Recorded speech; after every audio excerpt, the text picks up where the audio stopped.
आतिशी का को बदलने से आम आदमी पार्टी का विकास नहीं होगा, बल्कि वो विनाश की तरफ जा रही है, उसका डाउनफॉल है। और वो अब दिल्ली के लोग समझ चुके हैं और दिल्ली के लोगों को समझना भी चाहिए। तेरे सीने में सही या मेरे सीने में सही आग आग है, बस आग जलनी चाहिए। आज अरविंद केजरीवाल मेरा चैलेंज जो पिछले 20 सालों से है, 18 सालों से, वो यही है कि 5 मिनट आके बैठे, हम बताएं कि तुमने क्या किया है, आप बताएं ये ईमानदार कैसे थे। इनकी ईमानदारी की जो सारी चीजें हैं ना, कि इनकलाब पसे इनकलाब आएगा, कहीं से आए सितम का जवाब आएगा। जो पतन इसलिए हो रहा है कि इन्होंने अपनी इनकी करनी और कथनी में दोनों में डिफरेंस है। तेरे आमाल ही काफी हैं तेरी हसरतें नाकाम करने को। मुफ्ती सर, आज जिस तरीके से दिल्ली के मुख्यमंत्री अरविंद केजरीवाल ने आतिशी को मुख्यमंत्री बना दिया है, जिस पर आम आदमी पार्टी का कहना है कि अरविंद केजरीवाल को पद की लालसा ही नहीं थी, वो तो दिल्ली का काम करना चाहते हैं, जेल में थे तो इस्तीफा नहीं दिया, आज बाहर आकर इस्तीफा दे रहे हैं। किस तरीके से देख रहे हैं इस पूरे प्रकरण को? देखिए, उस पूरे आंदोलन की बैकग्राउंड अगर मैं बहुत संक्षिप्त में कहना चाहता हूं कि वो आंदोलन जो इंडिया अगेंस्ट करप्शन के बैनर पर था, जिसे अन्ना हज़ारे लीड कर रहे थे, हम सब लोग उसमें साथ थे।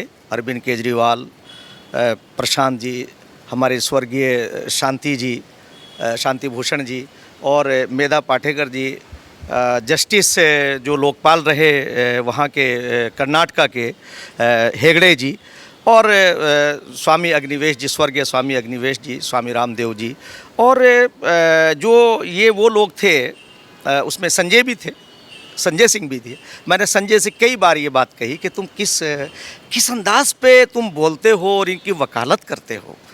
मनीष सिसोदिया, आप बताइए कि क्या पूरे विश्व के अंदर उठा के देखेंगे कि एक ईमानदार केजरीवाल जो अपने आप को ईमानदार कहता है और एक ज़माने में कहता था ना, मैं कोई भी फैसिलिटी गवर्नमेंट से नहीं लूँगा, सरकारी सबसे पहले काम जो किया कि सरकारी तौर से जो सहूलियात ली, 400 गुना एमएलएस की भारत के अंदर आज तक कहीं कोई रिकॉर्ड नहीं है कि 400 गुना एमएलएस की सैलरी बढ़ाई गई हो। उसके बाद अपने आप जाते हैं मेट्रो से और वैगनार से, उसके बाद सबसे महंगी गाड़ी उनके पास आई।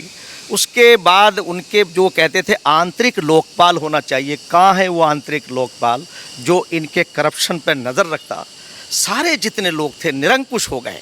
यही वजह थी कि हमने 22 अप्रैल 2012 को जो मेरा अंतिम दिन था अंतिम दिन था उस आंदोलन का, मैं ये कह कर के आया था, अन्ना जी भी हमारे साथ थे, सारी की सारी टीम में 2 हिस्से हो गए थे।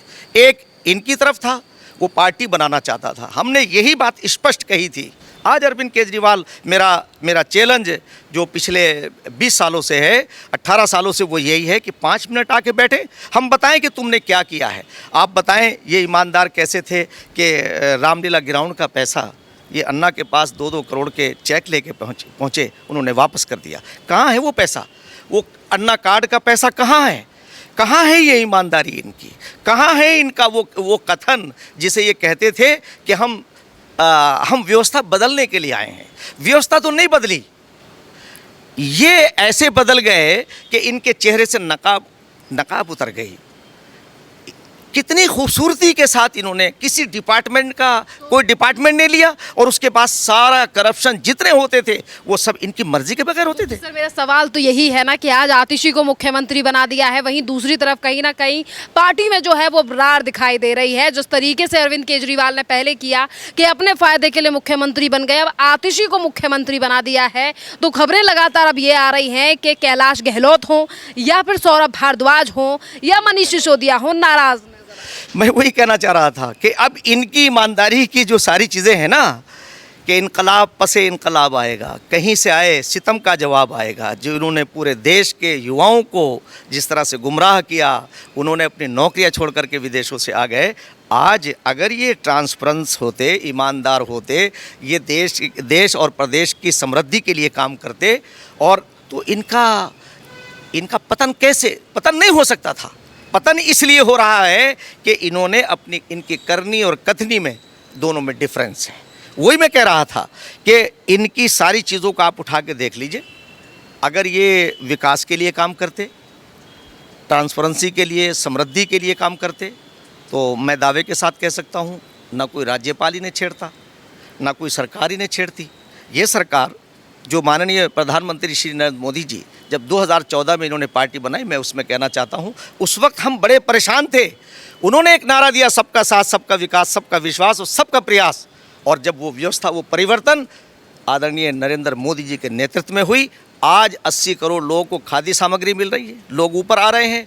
आज इन्होंने ये काम किया, अरविंद केजरीवाल ने जो काम किया है, इन्हें सोचना चाहिए कि पूरा देश जो इनके साथ आके खड़ा हुआ था, हमारे आंदोलन में जो हमारे पीछे आके खड़ा हुआ था, वो इसलिए खड़ा नहीं हुआ था कि वो इन्हें मुख्यमंत्री बनाने के लिए, वो इन्हें नेता बनाने के लिए नहीं आया था। 54 करोड़ के बंगले में बैठाने के लिए नहीं इन्हें समर्थन दिया था। इन्हें समर्थन इसलिए दिया था दिल्ली के लोगों ने कि ये दिल्ली के लिए काम करेंगे। इन्होंने कहा हम दिल्ली को इंग्लैंड बनाएंगे। आज दिल्ली को इन्होंने इंग्लैंड तो नहीं, मगर इंग्लैंड जैसी जगह पर रह के आने वाली एक लेडी को जिस तरह से उसकी बैकग्राउंड जो आतिशी की है, मैं आज कहना चाहता हूँ, मुझे आज याद आ रहा है, मैं सौरभ भारद्वाज बहुत अच्छा हमारा कार्यकर्ता था, हमारा साथी था, संजय सिंह है, इसी तरह से गहलोत जी हैं, ये सारे के सारे वो लोग थे।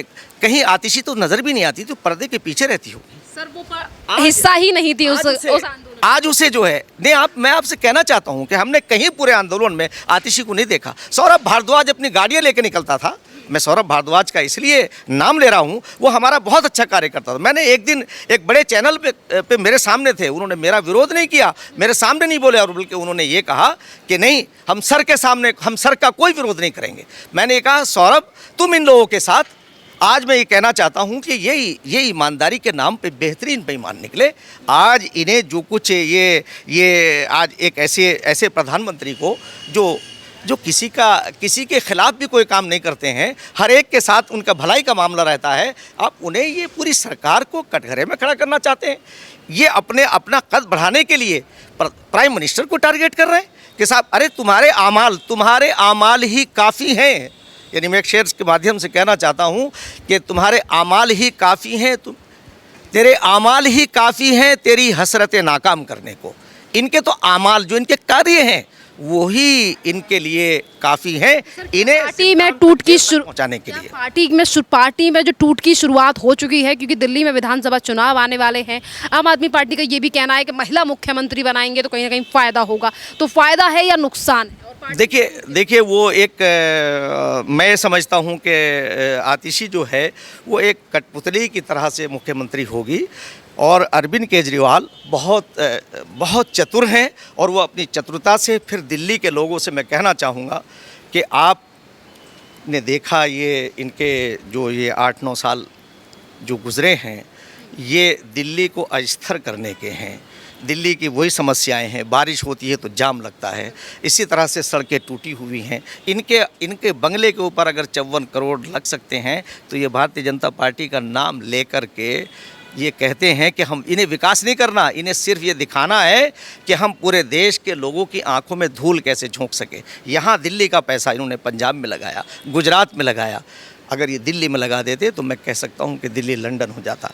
मैं आज ये महसूस करता हूँ कि आज भारत के अंदर अगर भारतीय जनता पार्टी की सरकार नरेंद्र मोदी जी के नेतृत्व में जो कार्य कर रही है, वो ऐसे हैं कि आने वाले दिनों में यहाँ आप देखेंगे कि हर बच्चे को अच्छी एजुकेशन भी मिलेगी, रोज़गार भी मिलेगा, महिलाओं का सम्मान जिस तरह से बढ़ रहा है वो भी बढ़ेगा। तो इसलिए मैं समझता हूँ कि आतिशी को बदलने से आम आदमी पार्टी का विकास नहीं होगा, बल्कि वो विनाश की तरफ जा रही है, उसका डाउनफॉल है। और वो अब दिल्ली के लोग समझ चुके हैं, और दिल्ली के लोगों को समझना भी चाहिए, इसलिए कि दिल्ली बिल्कुल पूरे देश में, पूरे भारत में एक अलग जगह रखती है। सारा भारत यहाँ आता है, तो उन लोगों को सोचना भी चाहिए। और मैं फिर ये बात कहूँगा कि भारतीय जनता पार्टी की सरकार और भारतीय जनता पार्टी के प्रधानमंत्री सबका साथ, सबका विकास, सबके विश्वास को आगे लेके चल रहे हैं।